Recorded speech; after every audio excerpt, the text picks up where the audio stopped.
started a career? Was that when you got into the insurance, or Nope, I was continuing to do the music therapy? and Okay. I did music therapy for a really long time. Really kind of stepping into the role of an interventionist, and so Mm-hmm. I would just use, because the state doesn't recognize music therapy as a therapeutic modality, Mm. and so I would be interventionist that would come in for some behavior, social emotional support, and maybe some language building, but. Did that for a long time. Then I got into some more nonprofit work where I was working with, early education teachers.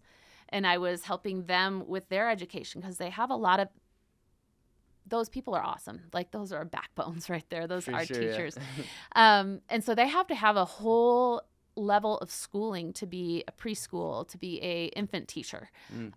And so I would help them get to that schooling. So I was a professional development specialist. And then I also taught at the college as well about infancy, so infant and toddler development, and special needs. So I was doing that. And honestly, this is what happened. This is the story behind the insurance, is that my mom would come over probably 3 nights a week, from Woodland Park all the way to my house in Colorado Springs to babysit my kids at night after I had been at work all day and they were either in school and in daycare, right? So she'd drive that far, stay that late so that I could teach at night. So I was teaching, Oh, you were grinding. yeah, 2 classes at Pikes Peak and then another class for the state, for early childhood educators. And at one point I was going to leave and my kiddo was 10 and he goes, "Mom, you're working again? Like, you're never here." And then I go, "Oh, crap. You're right."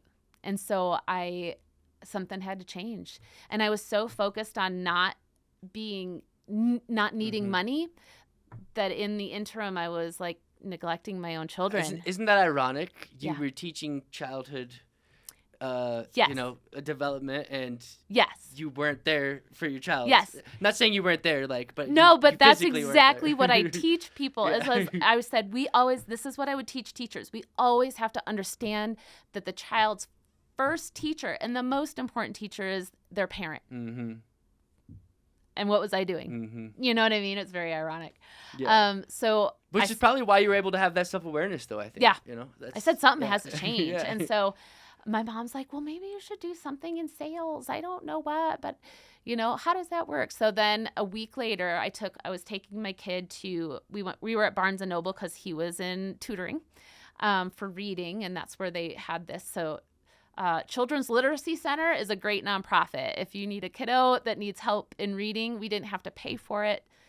The volunteers there were amazing. But that's where we were that night. And I ran into an old friend that said, "Hey, this is what I'm doing. I changed everything to do this, and it's kind of given me some freedom. It sounds like you need some freedom in your life." And I was like, "No," because I don't know how to do anything else. If you asked me what a deductible was, I was like, I don't know anything. Yeah. I know I need a job that has benefits for health insurance. That's what I knew. So I went home and I told my then boyfriend, he's now my husband, but I told my boyfriend about this and he was like, "Well, why can't you do that?" And I go, "I don't know. I just can't. I know early childhood development. I'm really good at it."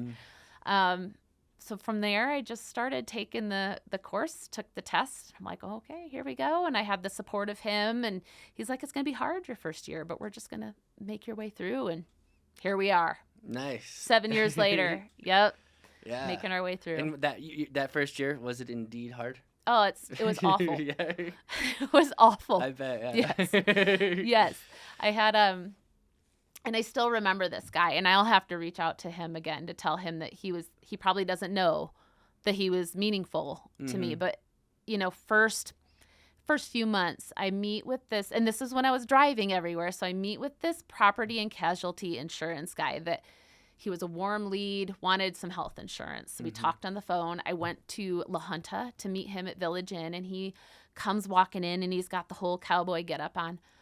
And I'm like, "Oh, man, okay, here we go." And so we sit down for our meeting, and he could totally tell I was green at all of it, right? Because he'd been doing this for 20-something years, and here I am, like, fumbling over my words, not knowing what I'm talking about.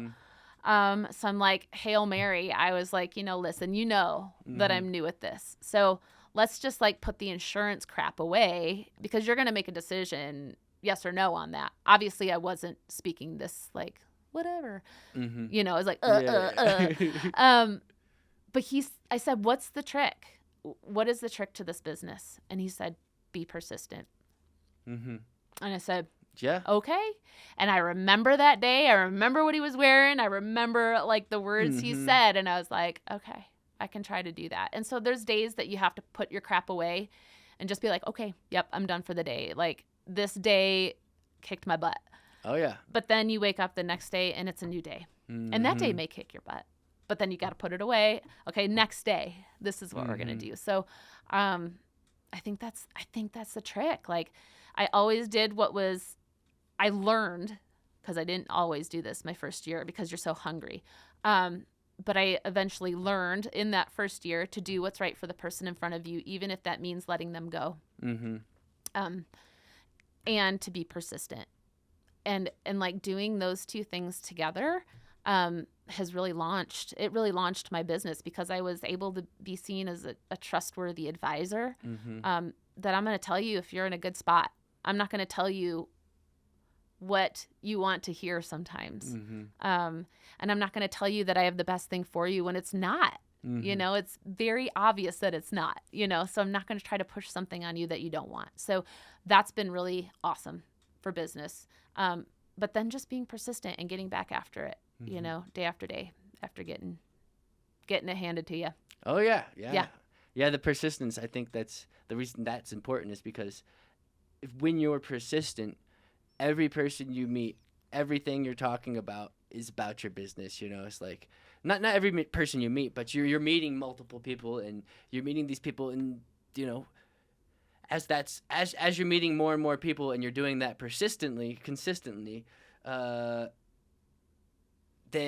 compounds, it's like this one person you met a year and a half ago, next thing you know, they're reaching out or not even reaching out. They're sending someone or referring you, Yep. It's like, and that's why I say you never know. You never know who's going to be your best referral source. You never know where your next referral's coming from. And so and I think about this often, like do what's right all the time. You don't know who's watching you. Yeah. And I can't say that I've done that all the time. Yeah. Well, that's integrity, right? I can't say that I've been my best self for sure all the time. But I think about that often, like stupid things like, do I bring the cart back to the cart corral? Who's noticing that I'm doing that? Or do I offer to take somebody else's cart? You don't know who's watching you. So like always lead your life like with integrity because people notice that stuff, especially nowadays. And you don't know how that's going to impact your business or impact how your kids view you or maybe even how you're raising them to be awesome people. I would just like to say, if you're watching this and you don't put your cart back. Put your cart back. I know, right? It's so annoying. Or walk it back in. It's good for your health. Yeah. It's good.